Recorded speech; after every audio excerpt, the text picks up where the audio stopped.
Hey, what's up everybody? So today I'm making this video just to answer some questions about my 2018 Vitacci Rocket, which I have right here.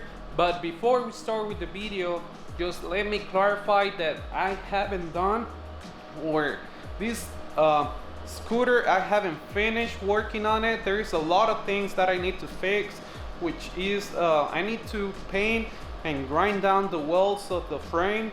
I need to rewire some stuff because you can see the wires coming out of the front headlight, and there is another stuff that I need to fix. So it looks pretty good, but it's far from finished. So let's start. The first question: which kind of tire and which size did you use on your scooter? So the brand of the tire is a Pirelli Diablo Rosso right there. And the size is a 150/70/13. So second question: did you need to do modifications to install those tires? And there is two answers for that question, which is yes and no. So let's go with the short one, which is yes, and let me explain.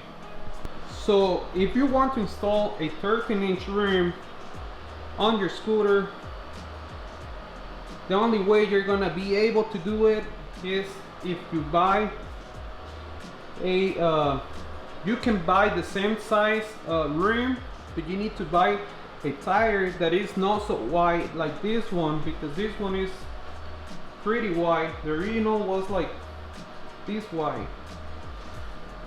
So if you don't have a welder, if you don't have any like tools to work on your bike, what I would recommend is to buy the 13-inch wheel, but I don't remember the size, like the skinnier size, but I'll put it on the screen right now.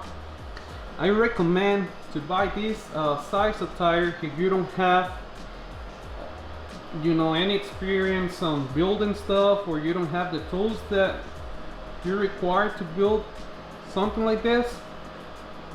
But yes, you can install those rims without any modifications, but you cannot use this same tire. You have to use one that is skinnier and is lower. So third question: I want to install the same tires and wheels you have. Which are the modifications you need to do so you can install these tires? So let me answer real quick. So for you to be able to install this wheel on the back, the first modification you're going to need to do is you're going to need to cut down the other side of the engine mount, which looks exactly like this one right here. Oh, sorry, I hit myself. So it looks exactly like this one here, but it goes on this side. Why you need to cut it? Okay, you need to cut it because I don't know if you can see, that's the part, that's the old part, or this part right here used to be the mount, the engine mount that goes from here to there.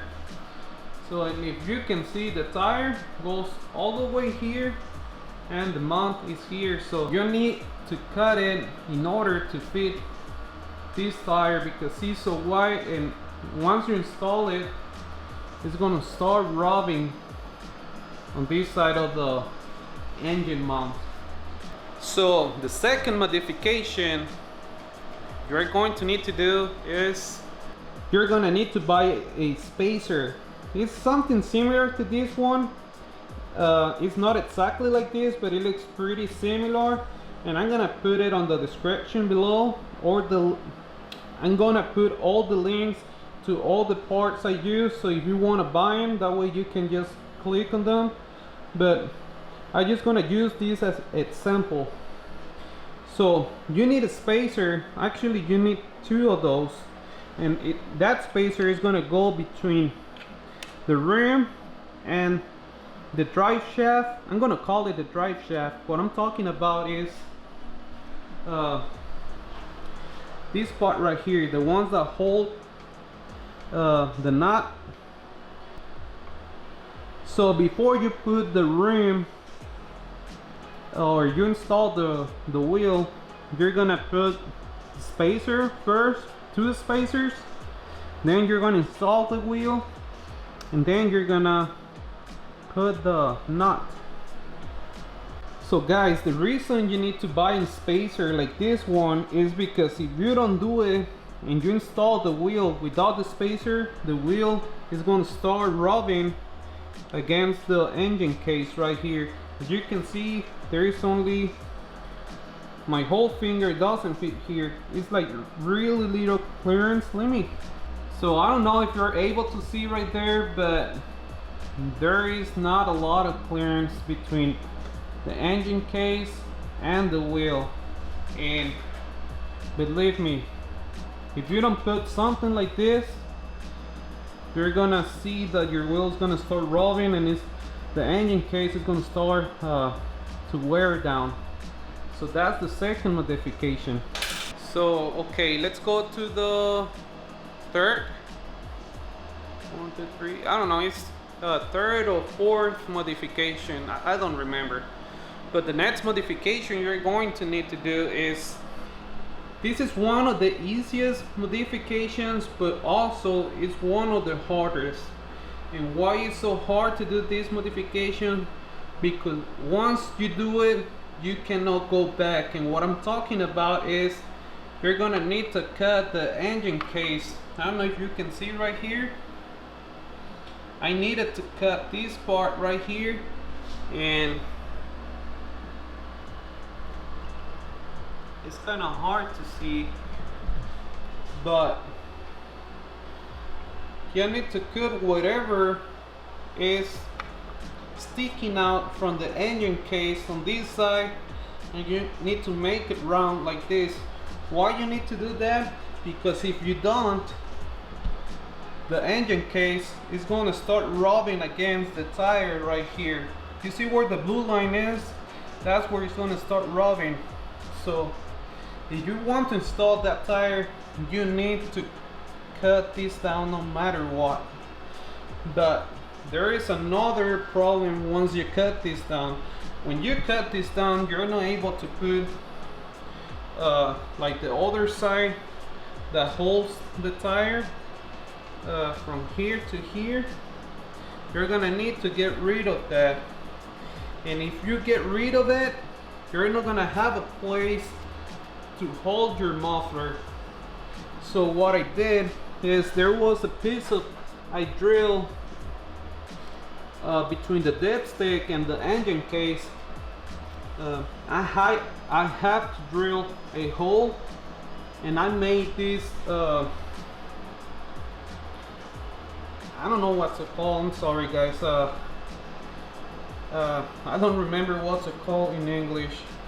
I had to make this thing with a flat bar, and I gave it the form so I can hold the muffler in place. Because when I got this muffler, the first time I was riding the bike, the muffler came off because there was nothing holding it, and I thought it was pretty secure. But these bikes, they shake a lot. They have a like really high vibrations, so you need, no matter what, something to hold your muffler, and that's the solution I found. But recently I went into a website where they sell parts for the Rockets with the GY6 engine, and I found another in that website I found another type of headers, which is this one, or the pipe that goes into the muffler, which it doesn't go down like that because this bike is so low already. You know, when I was turning on a sharp curve already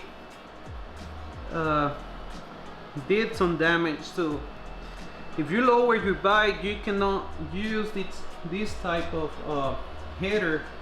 And I'm gonna put on the screen the one that I'm gonna use in the future is this one right here. And this one is so much better because that one you can, you know, do sharp turns, or you can lay your bike as far as you want and nothing's gonna scrape. I lost count, but let me show you another modification you need to do. Alright, so I think this is the most important modification you need to do, and you need to have a welder machine and some tools to do it, because if you don't have it, it's gonna be impossible to do it. And what I'm talking about, this part right here, I don't know if you can see on the bottom of the seat, this part right here, you see this right here, this is where the shock, the other shock, the old one, it was pretty long and it used to be right here. This shock it went from here, or it was like right here to right here in the same direction of where I put this mount. So whenever I installed the tire, there was like millimeters of clearance, but once I started riding my bike, the tire was rubbing against this part right here, which I moved forward. So if you're planning to install this same tire, this size, this tire is gonna rub. But if you go with one that is like a little bit smaller, like a low pro, you're not gonna have any of those problems, or you're not gonna need to do any modifications. So once I remove this part right here, this cross member, I don't know what's it called, this thing right here, once you remove that one, you're not gonna be able to put the same you're not gonna be able to put the same shock, because it's going to be really long, and if you put it, the bike is gonna be higher than it was before. So what I did to solve that problem, I made this right here. Let me focus. So to solve the problem, I cut this down from a 1/4-inch plate, and I welded this under the frame of the seat. And the other one, I cut it off. This part right here that you see, let me focus.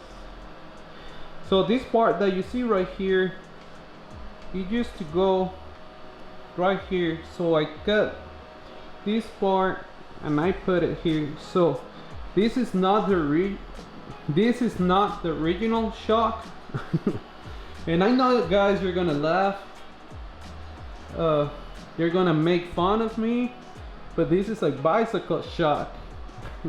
And the reason I have to use a bicycle shock, okay, I'm 240 pounds, but this is rated for 750 pounds. Even if you don't believe me, the suspension is even better with this bicycle shock because it's softer than the original one, and whenever you go through bumps, it like you don't feel it because it's not that hard. And when I used to have the original one, man, it looked like I didn't have any suspension on the back because the spring was really hard. So after riding my bike, I don't know, 40 minutes, 1 hour, my butt was hurting. But with this shock right here, man, it's a different story. So the other modification I did, I don't know if you can see right here,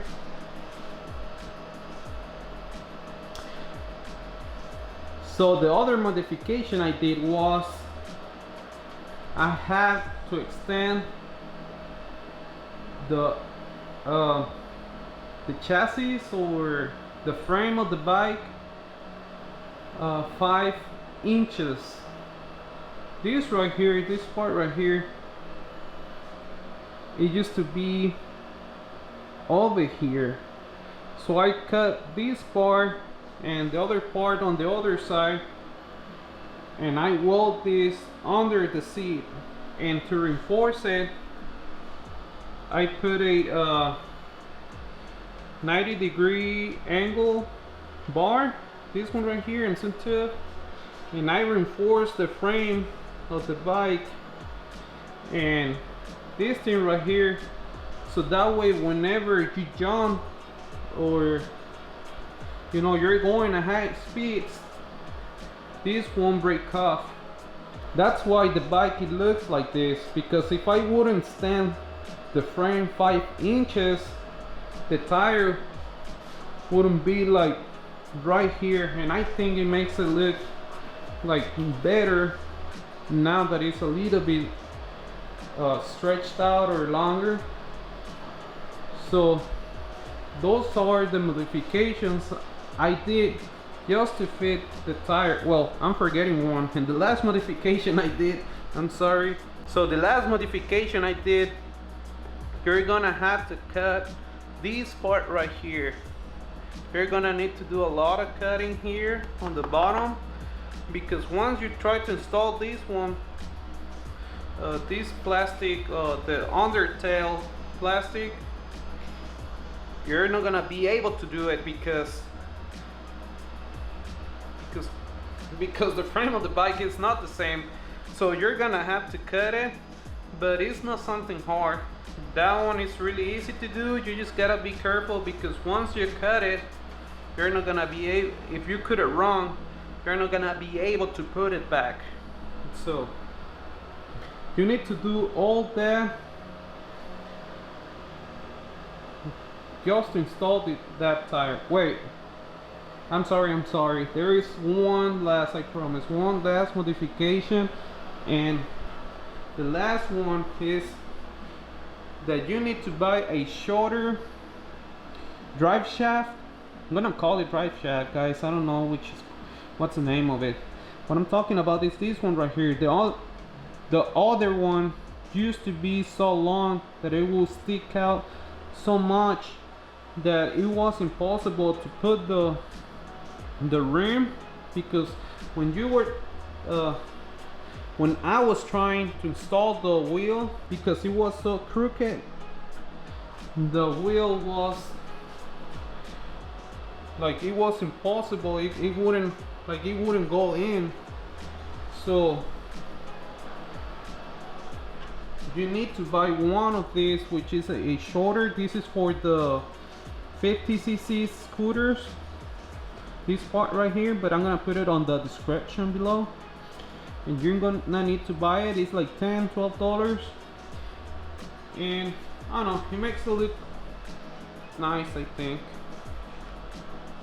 So okay, those are the modifications I did on the back of the scooter, but let me show you the modifications that you need to do for the front wheel of the scooter. These are easier and doesn't require so much labor, and let me go just straight to the point. So the first modification is